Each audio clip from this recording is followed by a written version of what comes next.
telur dadar Padang. Happy cooking. Pertama, teman-teman siapkan dulu di sini wajib pakai daun bawang. Jadi banyaknya daun bawang yang dipakai ini kurang lebih 50 sampai 60 gram atau 3 batang daun bawang, iris setipis mungkin. Jadi jangan terlalu tebal, jadi biar nanti hasilnya ketika kita potong dia tidak menjadi jelek gitu. Biasanya kalau terlalu tebal nanti pas kita potong antara yang satu dengan yang satunya lagi kita potong nanti terbawa daun bawangnya, jadi nggak bagus hasilnya. Nanti kalau udah diiris seperti ini, sisihkan dulu. Lanjut setelah itu, nah di sini rahasianya kalau yang Uni tahu itu biasanya menggunakan daun kunyit, bukan daun jeruk. Tapi kalau teman-teman mau pakai daun jeruk sih boleh-boleh aja. Cuman kalau yang versinya rumah makan Padang itu lebih sering menggunakan daun kunyit, boleh pakai 1 lembar atau 2 lembar. Jadi itu selera masing-masing aja. Atau yang memang nggak suka silahkan di skip aja daun kunyitnya atau diganti daun jeruk. Lanjut juga di sini Uni menggunakan bawang merah kurang lebih 8 siung. Dan yang khas itu sebenarnya kalau orang Padang selalu menggunakan bawang merah yang diiris untuk telur dadarnya. Jadi usahakan wajib pakai ya. Selanjutnya juga di sini seledri yang Uni pakai kurang lebih 1 sampai 2 batang seledri, nggak terlalu banyak. Lalu diiris juga. Kalau udah nanti teman-teman sisihkan. Lanjut di sini Uni pakai cabai merah keriting. Beratnya kurang lebih yang Uni pakai ini hasilnya nggak pedas, 50 gram. Jadi yang suka pedas boleh tambahkan rawit atau takarannya ditambah dari resep. 3 siung bawang putih, lalu juga kurang lebih 5 siung bawang merah, karena ini nggak sama besar ukurannya. Jadi teman-teman bisa kira-kira aja. Lanjut tambahkan garam dan minyak secukupnya.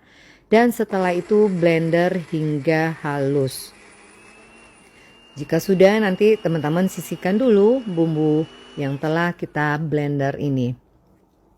Lanjut setelah ini siapkan nanti wadah yang agak besar. Di sini wajib kalau mau hasilnya padat dan tebal. Jadi kalau memang takut amis, sebenarnya kalau udah ditambahkan bahan-bahan lain, Uni jamin nggak amis sama sekali. Jadi usahakan kalau nggak mau 2, 1 pun sebaiknya tetap pakai telur bebek. Yang Uni pakai di sini 2. Lanjut setelah itu Uni pakai 4 butir telur ayam ukurannya yang besar.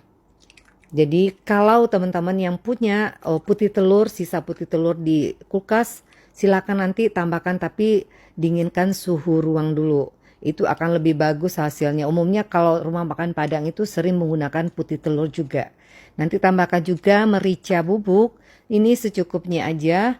Lanjut setelah itu teman-teman juga tambahkan di sini garam halus. Nanti boleh sebenarnya untuk bumbu halus teman-teman mau pakai kemiri sedikit boleh juga ya. Dan seterusnya tambahkan 1 sendok makan tepung beras. Lalu 2 sendok makan tepung terigu. Ini pakai yang protein sedang. Jadi yang nggak mau pakai tepung beras sebenarnya juga nggak apa-apa. Cuma kalau pakai tepung beras itu hasilnya lebih memadat. Lanjut setelah itu nanti teman-teman bisa di mix dulu, dicampur dengan menggunakan whisk aja atau dengan garpu juga nggak apa-apa sampai nanti gumpalan-gumpalan tepungnya sampai benar-benar nggak ada lagi. Jadi sampai benar-benar halus. Jadi kalau yang nggak bisa sampai halus gitu nggak apa-apa, nanti teman-teman silakan saring aja pakai penyaring juga nggak apa-apa. Yang penting hasilnya sampai halus, nggak ada tepung yang menggumpal lagi. Nah kalau udah seperti ini kita lanjutkan penambahan dengan bumbu yang telah kita blender tadi. Sebenarnya ini boleh juga teman-teman tambahkan bubuk kunyit sedikit kalau mau warnanya lebih cerah, silakan aja. Kadang Uni juga pakai. Jadi nanti warnanya itu akan lebih bagus juga karena ini lumayan banyak cabai merah keritingnya, jadi Uni nggak tambahkan lagi. Lalu kalau udah rata setelah tambah bumbu yang dihaluskan tadi, teman-teman silakan tambahkan yang kita iris, bahan yang diiris semuanya.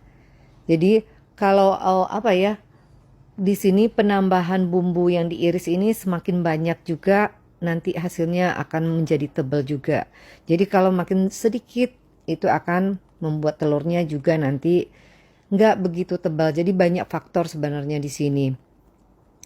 Jadi kalau mengaduknya ini jangan sebentar udah rata langsung berhenti, jangan, sebaiknya biarkan dulu sedikit bawangnya pecah-pecah setelah kita iris, jadi menyatu dengan telurnya. Itu akan membuat telurnya juga nanti tidak amis. Biasanya yang bikin amis itu bumbu dengan telurnya belum merata. Jadi aduk aja dulu sebentar. Kalau udah, nanti di sini juga tambahkan kaldu bubuk jika suka, atau boleh di skip, atau mau tambahkan micin silakan tambahkan juga jika diperlukan. Nanti aduk sebentar aja setelah masuk kaldu bubuk, atau kaldu bubuknya tadi pas menambahkan garam juga nggak apa-apa. Lanjut di sini gunakan wadah, kalau sebisa mungkin punya teflon pakai teflon. Tambahkan minyaknya nggak perlu terlalu banyak ya kalau untuk ini. Lalu nanti ini goreng, gunakan di sini apinya yang paling kecil agar nanti matangnya merata, di bawahnya nggak hangus, jadi di tengahnya tetap bisa matang. Yang buat teman-teman yang nggak punya wajan seperti ini, sebenarnya nggak apa-apa pakai kuali juga, cuma mungkin ketebalannya nggak merata. Nah di sini sebaiknya jika punya 2 teflon, untuk membaliknya teman-teman gunakan teflon yang satu lagi yang ukurannya hampir sama besar. Nanti kalau udah tinggal dibalik seperti ini. Jadi di bawahnya tetap nggak ada yang hangus juga nanti. Nanti begitu juga sebaliknya, teman-teman putar-putar aja biar rata matangnya antara sebelah kanan dan kiri. Biasanya kadang kan api nggak sama. Nanti balik lagi dengan membalikannya dengan teflon yang satu lagi. Ya begitu. Jadi nanti sebenarnya gampang. Kalau nggak punya teflon silakan pakai wajan biasa aja. Jadi nggak wajib sebenarnya menggunakan teflon, cuman hasilnya aja yang tidak seperti menggunakan teflon. Nah kalau udah matang semua, ini sampai selesai wajib menggunakan api kecil kalau mau hasilnya bagus dan dalamnya tidak ada yang mentah. Nah seperti ini setelah kita angkat dari wajan. Lanjut setelah itu teman-teman nanti bisa pindahkan ke piring saji. Tinggal dipotong-potong sesuai kebutuhan aja di sini. Setelah itu tinggal teman-teman sajikan. Selamat mencoba. Semoga bermanfaat dan sampai jumpa di resep berikutnya. Assalamualaikum.